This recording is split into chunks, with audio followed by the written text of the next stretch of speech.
Started. So, as Joe introduced me, my name is Israel Perez. I used to be a student here at Cal Poly Pomona from 2000 and 2003. I took Dr. Manson's very first Internet Security course. It was like a $4.99 course or something. It's the very first one offered here, and that's what inspired me to pursue digital forensics and incident response. And just, you go after those, because I was really inspired and I really enjoyed it. And I saw, people bringing speakers like this, and they would show off their capabilities, forensics, their hardware, and what they did as a whole with investigations and litigation, and they just caught my attention. So I'm really happy to be here again and show you guys what I'm doing right now, so I can inspire and so you guys can pursue the exact same career path. It's very rewarding. So. A little bit more on my background. Right after I graduated, it was really hard to get a job. I really enjoyed the forensics and incident response piece. But again, it was around the time that the .com was crashing. So I applied for an internship at this small company called Irvine Data. So I got the job there. I was interning with them.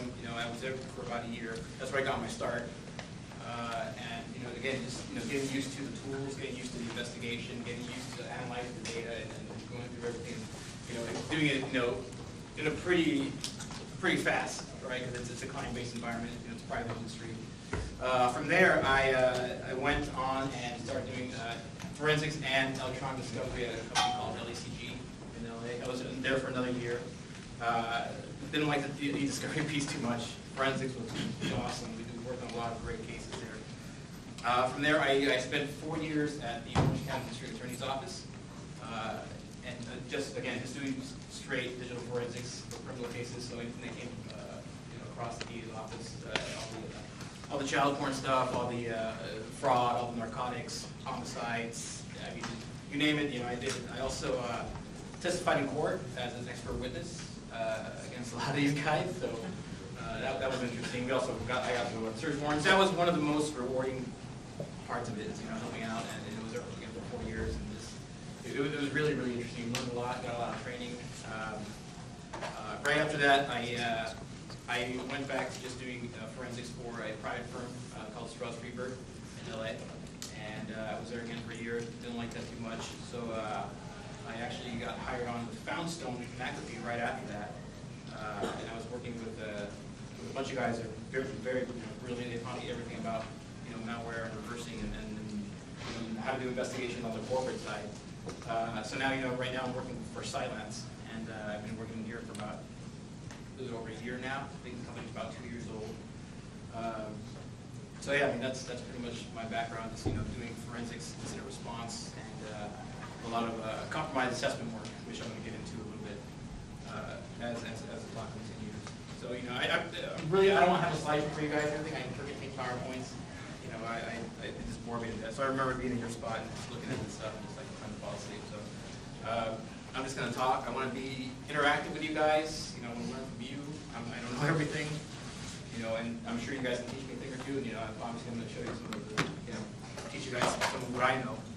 So we'll get started with some of the tools of the trade that that we use at Cylance for conducting the investigations. For when we get engaged with a client who's got an incident response. So going back a step. So what's incident response? Incident response within itself, it's a pretty broad term. Incident response can encompass a network breach. It can encompass a forensic litigation matter. It can encompass a malware outbreak or something to that effect. So incident response is it's a pretty broad term. So if you're dealing with a network forensic and a network intrusion, you obviously have to have certain tools available to you to use in that investigation, and that's kind of what I wanted to get started on. So for instance, for me, if I'm going in to incident response where say for instance it's a network intrusion, what am I going to use? What am I going to take? Right? What tool am I going to use? I'm going to use several tools. For one is called Cylance Inspect. And what Cylance Inspect does is it collects forensic artifacts from your host. So you're talking collecting the master file table for Windows side. Most of the incidents that we deal with are Windows-based. Very, very few Mac and Linux, maybe 5 or 3% at the very most. Yeah, so I mean, Cylance spec, what it does is it collects forensic artifacts from each of the compromised hosts. And again, it does memory dumps, it does volume DVRs, MBRs, it collects temporary internet history, and MFT, and a bunch of other artifacts. So some of you guys may be thinking, well, why would you do that? Why would you not just collect, a forensic image? A couple things. When you start collecting forensic images from these clients, some of these clients, like banks, for instance, that get compromised, they require them to keep that forensic image for 7 years. I think by law, they have to do that. So if you start collecting artifacts that are going to help you in the investigation, and you can collect from many systems all at once without having to do the actual forensic imaging. So you're targeting a server, for instance, Cylance Inspect will allow you just to collect the artifacts needed to conduct that investigation. So, that's one of the tools that I really like to use in the field. If I'm required to take a forensic image, so for instance, for a litigation matter where chain of custody matters and chain of custody is a must, and it might go to court, somebody's going to get sued, somebody's going to lose a lot of money, then we use something called Cylance Collect. And Cylance Collect is one of our flagship products. What we do is it's basically a USB drive. We built in with encryption. You plug it into the target host, double-click the executable, and it'll start capturing the forensic image for you, and it'll encrypt it right out of the clock. So it's a great tool that we use, especially if you're going to be shipping or transferring data. So for something like that, I would use that product for instance. As far as analysis is concerned, there's several tools that I use. Obviously, you guys are probably familiar with Encase, right? Guidance software is Encase. I'm a certified forensic examiner with Encase, and that's really my tool of choice or preference. But you have other tools. You have other avenues. You have forensic toolkit, right? You have X-Ways. You have SIFT. You have things like logs and timeline. I mean, that's all that stuff that's going to help you in that investigation, whether it's incident response in terms of a network breach or an incident response in terms of a litigation matter or a legal matter. So, what kind of tools would you guys possibly use besides those in something like an incident response? You already said that. You said TK. So you said, yeah, Encase, I said Encase, it's log timeline. Yeah. That's about it. Paladin. Yeah. So for instance, if I have so I'm working on a network compromise, and I got I'll give you a good example. We're going to start working on an incident now where we have about 600 systems, and they're mostly Apache Linux servers, and they have Apache logs, and I have to process them, and I have to. Logstash, What would you guys use? Logstash, Logstash. Kavana. Anybody else? No? Maybe Snort? No, not Snort, I'm sorry. Splunk. That's not Splunk. Splunk.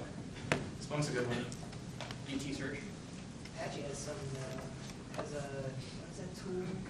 It's like designed specifically for Apache logs. Yeah.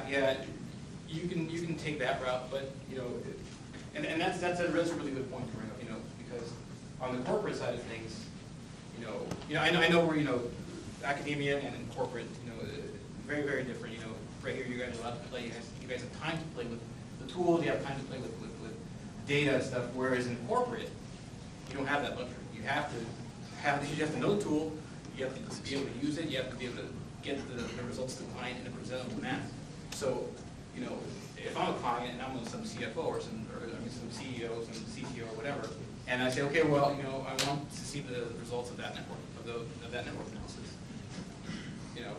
You're going to show them the output for something like Splunk or something that they won't be able to understand. Basically, they're not going to be able to understand. They're like, okay, well, what the hell is this? Can you explain this? What they want something that's easy to digest, easy to understand. So you have to know your tool, be able to get the data out in a timely manner, and make sure that they understand the data. So really, I mean, you have to know your tools, basically, and understand what the output is, and understand what, from a corporate standpoint, what the client needs, what the client is going to get.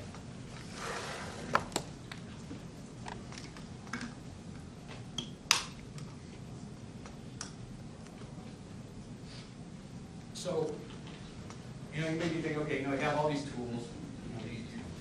You're proficient in ANCASE, you're proficient in Splunk, you're proficient, using FTK, SIF, it's a long time.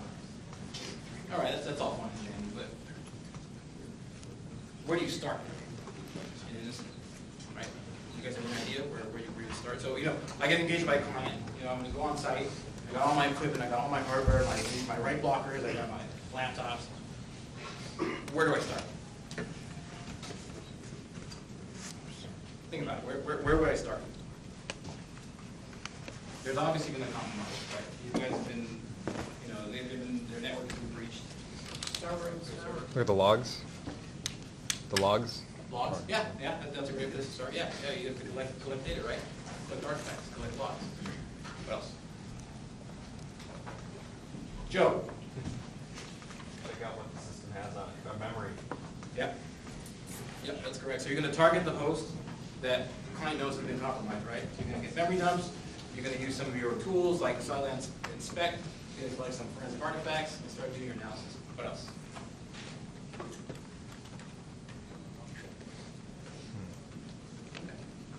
So basically, what I like to use is a hybrid of some of the methodologies that I've learned in the past and that I've learned now as an incident responder. And the first thing that you need to do is, from a corporate standpoint, and really even from a legal standpoint, if you're doing law enforcement, you have to identify your points of contact, right? You have to identify who is your technical lead, who is the management, or in the law enforcement side, who is the investigator, what the PD is. You have to identify those first. You have to have communication first and foremost with these people, right? Because if you don't have communication, how are you going to get your logs? How are you going to get your data? How are you going to get access to these machines? So that's first and foremost, is the communication part. Very important. Very, very important. Next thing, like you guys were saying, collecting data, collecting samples. All right, if it's a piece of malware, you have to collect the samples, right? You have to be able to reverse them. You have to be able to tell the client, well, where is this stuff going, right? Where is it communicating to?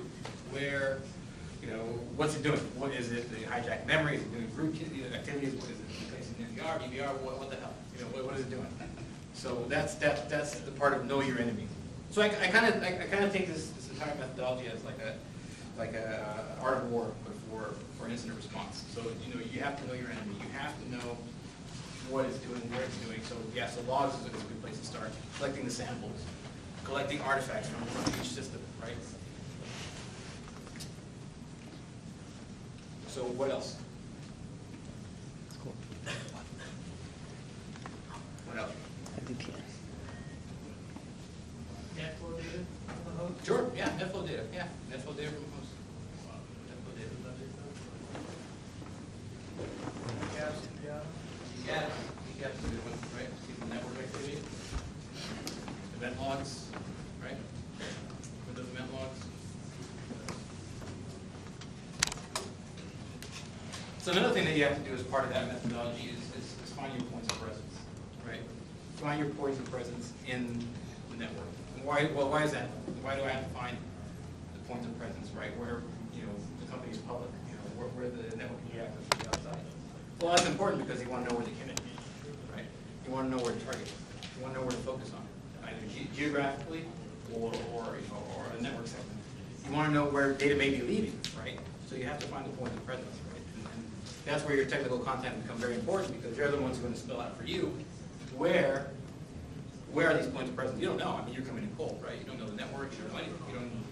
You're just there to find the needle in the haystack or the needle in the wheel stack, right?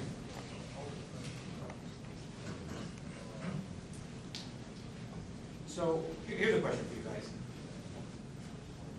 I have this network compromise. I have 10,000 hosts that are affected. I can see that from my logs. I can see that from my NetFlow data. I can see that from my evidence that I started analyzing with all my tools, my EnCase, my SIF. How do I collect data from 10,000 hosts?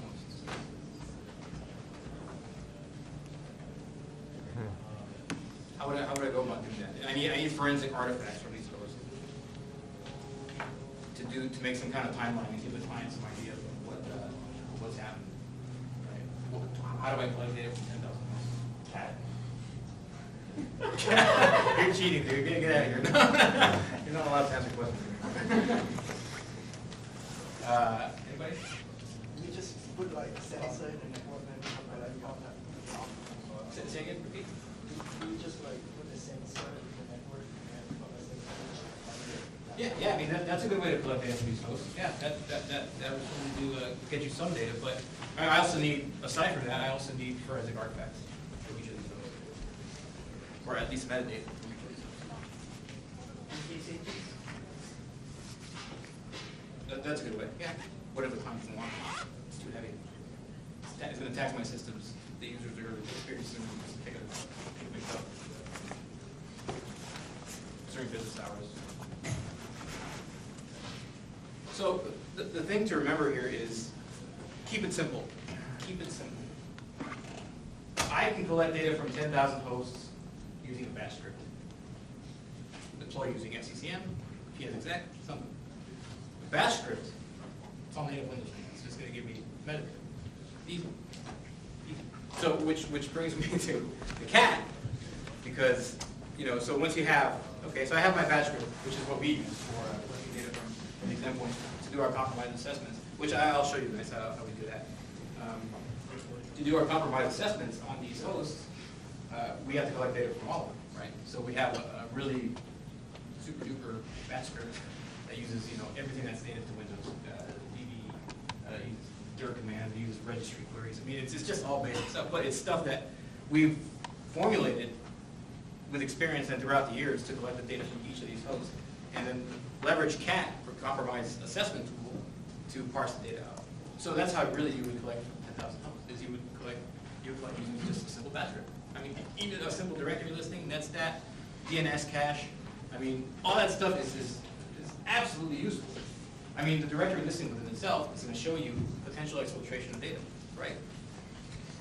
If there's any part files or any files that size-wise that are really consistent, or even by name, if they're 001 or 002 or whatever, it'll show you. And it's been proven. We've done this so many times where we've found data exfiltration just using this method. It's easy.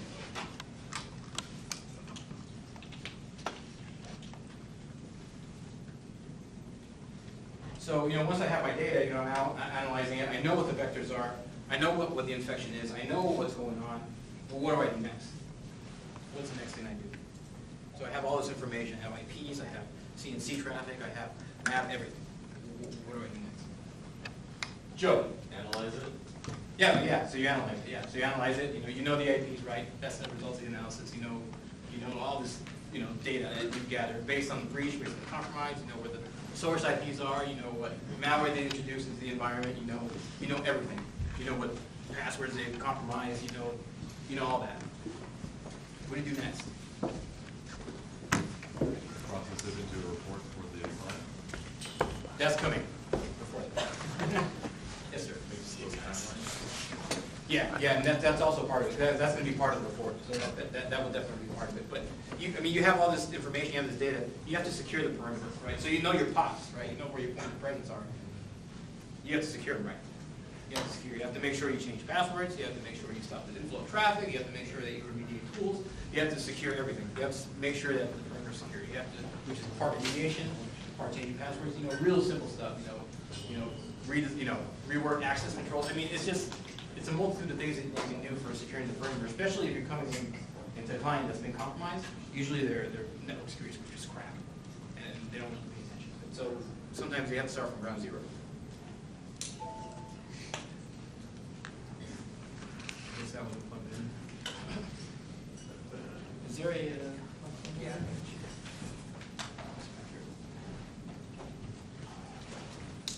Sir?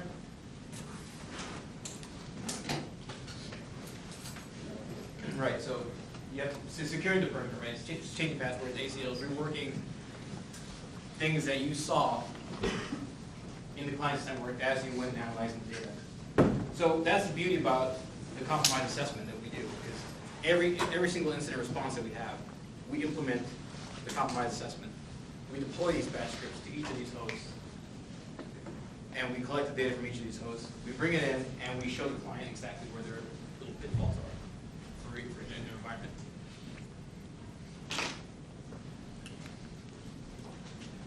So,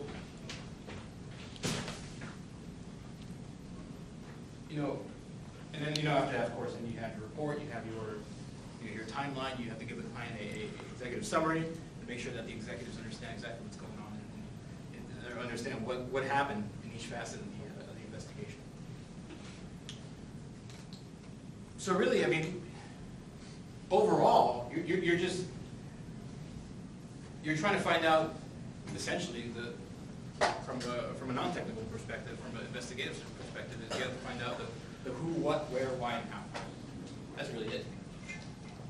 That's what you're here for. You're here as an incident responder in law enforcement and in corporate. You're there to find facts and write reports, and that's it. That's it. That sounds boring, but that's what it is. Finding facts and writing reports. So I'll tell you guys a war story. One of my favorite incident responses that I've been on. So I get called on to an IR out in New York. It's for a bank, and these guys got it's a pretty big bank. They got a cease and desist letter from the Department of Homeland Security ICE. This was like 3 years ago, and 2 years ago. And it said, well, you guys need to do some investigating inside your network because somebody's been downloading child pornography for the past year from this IP address in your bank. So they freaked out because obviously there's no investigation that's being done on their end. Then DHS ICE is going to come in, they're going to shut them down, they're going to take all their stuff, and that's going to be that. So I mean, imagine a bank doing that. You're losing millions of dollars an hour. That happens.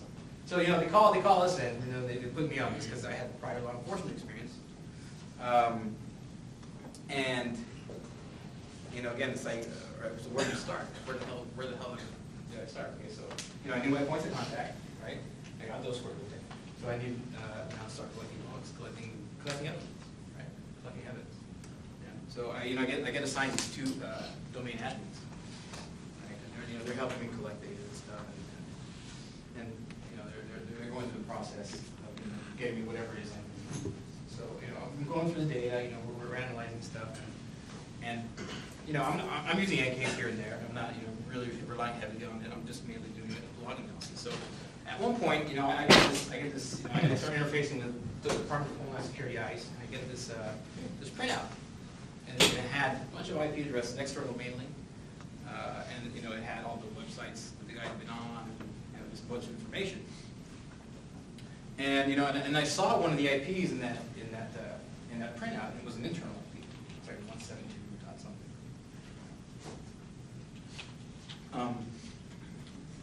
So once I saw that, I told my contact, hey, what's up with this IP? It's an internal. Where is it?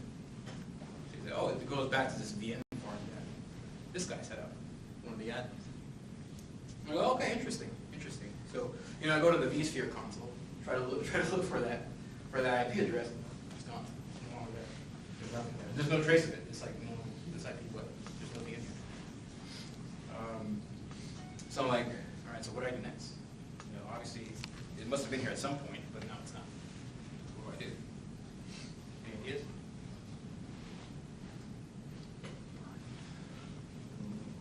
Network logs. vSphere log? No, there was no network logs and no vSphere logs. DNS cache? Look at the hardware where vSphere is running off of, maybe. Closer. So again, going back to the principle of keep it simple.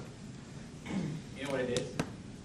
I opened up a command prompt in that vSphere, in that OS, where vSphere was, and I used find string to find that IP address. And then I got a hit in the Dr. Watson one, I think it was scenario. And then I saw the IP address, and I saw the OS name, I saw the I saw, I mean, a lot of information, you know, just, it gave me everything about that system that was there at that one point. So I'm like, okay, so I'm getting closer now. So I would, keep in mind, this is like 2.5 weeks in. It's just like, it took me a month, but I got it. Anyway, so, you know, I found that stuff. I saw the IP address, and it's, okay, so we're hot on the trail here. We're hot on the trail. So then, what we did at that point, we're like, okay, well, you know, where does this sit, you know, physically? Okay, well, it sits in the freaking, you know, network room somewhere in the middle of New York, God knows where. And so then, they're like, okay, well, so it sits on the sand. Right, so let's go. So then we're like, okay, we got to image that part of the sand where this, because it wasn't done in segments. So this segment of the sand is where that VM resided. So then we had to go take a forensic image of the sand. So we had to put everything on failover, because obviously this is a production environment. I can't just take it down, right, and take a full forensic image of everything. So I had to go on my little hard drive, connect it to the server, USB 1.0, stay there for 14 hours. The thing, that image. It was about 300 gigabytes. 300 gigs. So I was there with a freaking jacket on, and then, you know, I got my image. I did all the chain of custody work on it. Went right back to the lab. Started doing forensic analysis on it. In case, of course, I have to use DB and stuff before that.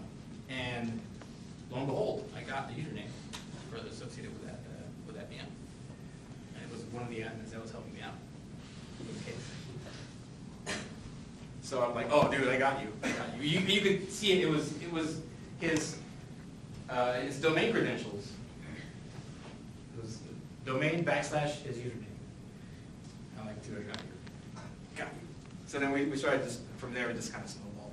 Started getting more evidence. You know, we restored some SQL logs that shows him deleting the VM on the day that they received that notice from the Department of Homeland Security ICE with his domain credentials logging in. Then I got his computer, and this guy had kids and a bunch of stuff, but so that was a really interesting one. But that's a really good example of keeping it simple and using all your tools available to you, using your contacts, using, you know, just keeping it simple. I mean, you know, a lot of the time, you know, they show you, okay, well, you have to keep the chain of custody every instance. In this case, you had to, and you know, you had to follow the law enforcement rules. But you know, you can do that to a certain degree, and because, you know, you can collect artifacts without having a chain of custody, you know, outside of this case, of course. But just, you know, just be aware that you can, and that's the one thing that really kind of, I had to transition over from law enforcement, is the fact that, you know, I was always used to doing this, you know, chain of custody and having it documented and stuff. Well, this, you know, once you start getting into IRs and stuff, it's not the same where you can just take data. You don't have to really do chain of custody for, unless it's required.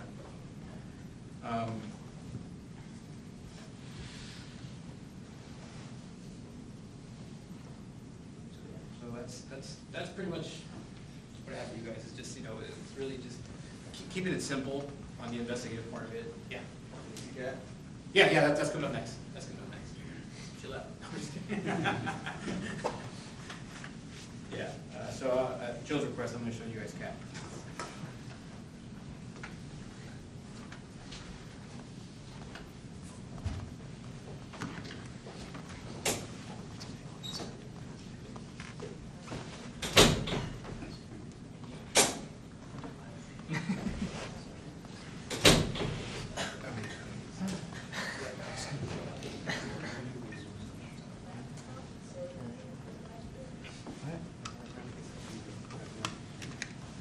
Yeah, I think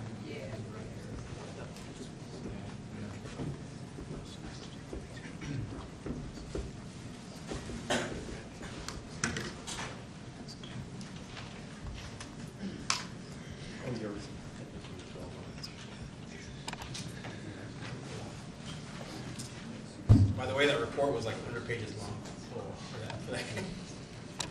That was a freaking nightmare to write.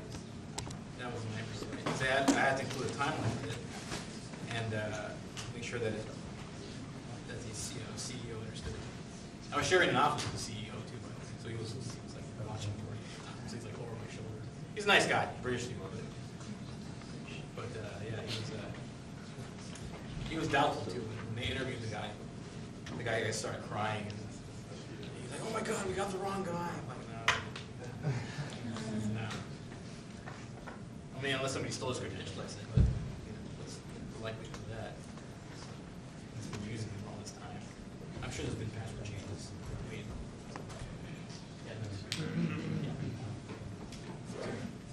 No, I'm logging in, then I have to switch it over.